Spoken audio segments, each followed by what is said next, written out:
Greetings, magnificent souls, to the Attract Health, Build Wealth podcast, where we have open and honest discussions about ourselves. This is a place where we break down, break away, and break through our limiting patterns, allowing ourselves to attract health, build wealth, and live a peaceful life. We are tired of being sick and tired. We are tired, but we are not giving up. We know that there is something magnificent inside of us. And because we are fighting daily, hourly, and by the minute, fighting ourselves, our kids, our spouses, we have to do things differently. We have to break the cycle. We don't have a million chances. We have to be happy now. We have to find a way. So how do we do that?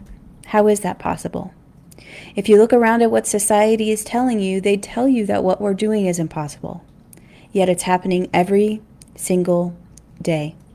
It's happening through the practice and the love that we call awakening the magnificent soul. We are all magnificent souls, and these are our stories of healing.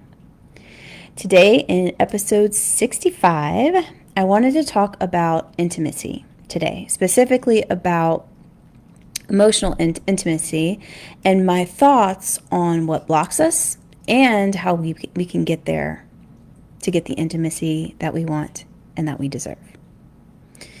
But before we get into the discussion, don't forget to let me know your thoughts about this episode, any feedback you have, or anything you would like me to cover on future podcasts at epiphanyvault.com. Remember, it is a safe place, and I would welcome the discussion.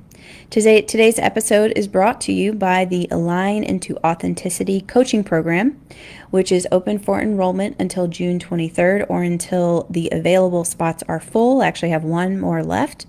If you're open to not being hurt in relationships, being more in the moment, and understanding more about your body emotionally, like maybe why your autoimmune reactions may be popping up, you can check out more information, including testimonials, at attracthealthbuildwealth.com/coaching. You can also apply there and schedule a complimentary chat to see if this program is right for you. Now on to the show. So, as you can probably tell, after about over 200 episodes now, I talk here a lot about emotional wounding. Sometimes not in so many terms, but really as a spotlight into why we have things like codependency, like unhealthy patterns and behaviors popping up in our lives. And one of my biggest missions here with the podcast and all of the work that I do is to be an advocate for people like myself who never really had anyone advocate for them.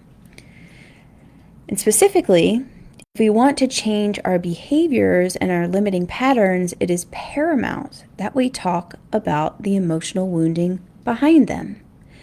I remember trying so hard just to be happy, because that's what I was supposed to do, be happy. But then getting unbelievably frustrated when I couldn't make that happen. I kept going back to unhealthy relationships. I found it hard to set boundaries and stick with them. And now, after doing my work, and as I'm talking about this, I can track my behaviors and patterns back to emotional wounding that I received at one point in my life. And essentially, that is the essence of trauma. It's when that emotional state gets stuck in our bodies and then it shows up every time until we heal it. And it's much more than tracing it back. It's healing it and creating a new relationship with it. But that's not really what I wanted to discuss today, so I'll kind of put that on the back burner. But if it is something that you want to hear more about, DM me on Instagram or write me at the Epiphany Vault, and I'll be happy to explore that a little bit more. But here's what I believe emotional intimacy is, and why I think it's so important. It's what we want. If I had to guess, it's what you want too, or it's what I want. It's the way that we want to feel in other people's presence, seen, heard, connected, trusting, being held in someone else's mind and heart in a loving way, being authentically you, and at the very least, revered and respected, like if we're talking about your relationship with work, for example.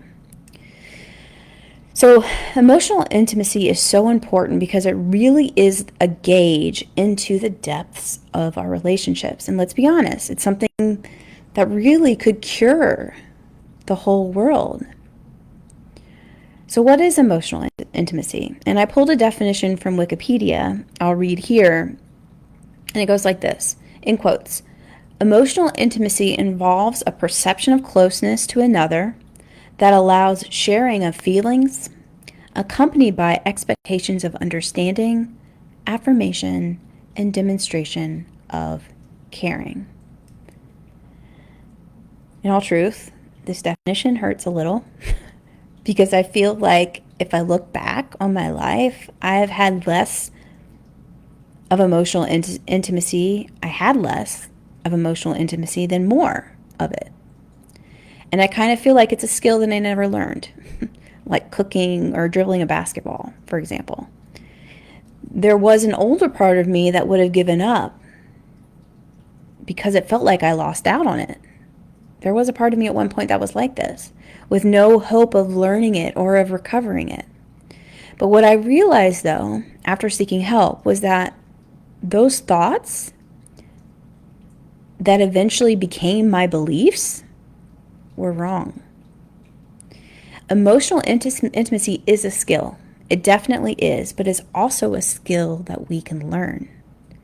And likely, if you're anything like me, it's a skill that you can learn easily.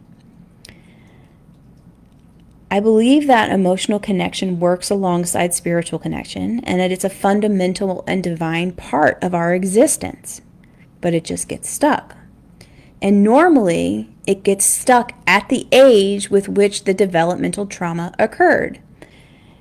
Think of trauma, large trauma, something really bad happened to you, or small t trauma, which is a lot of times, like for me, it was like an emotional, spiritual, intellectual, sometimes covertly physical. I can keep going down that rabbit hole, but it gets stuck at the age at which the trauma occurred.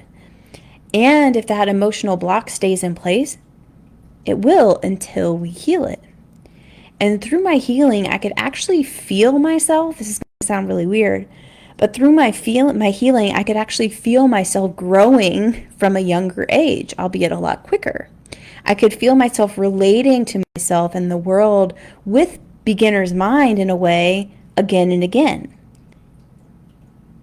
And that's what I did.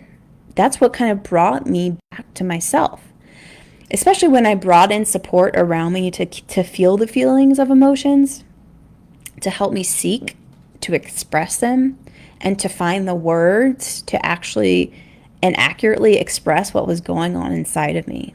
It was so foundational and so monumental. In my opinion, that is the first big step, is asking help to do that. Because when we're becoming intimate with ourselves, we also become intimate with other people. And it's this cyclical, it's like starting at the bottom and spiraling up. And then, of course, become intimate with ourselves becomes a close second. Why? It's because the limitless love that we want really has to be felt and understood within us first. And then we are able to be loved and held in the most glorious of ways. I've always known myself that I've loved big. Big. I always have. The problem was that before I healed, I was loving to feel loved. Now I'm loving because I am love, I embody love. And the romantic partnership, the life I have on purpose, the relationship with abundance, and everything I have now was because of that big love that I've always had, but now it's been redirected. And it's been healed in a way that it's a purpose-driven, forward-driven aspect of myself. And now, I know myself now on an intimate level. And now I feel like I love so big that it's contagious and it's not scary. If it becomes scary, I know that's my wounding. And now I have support and tools to let in, not push away. And that's what I believe is for everyone. Some thoughts to ponder. That's the show for today. And big love.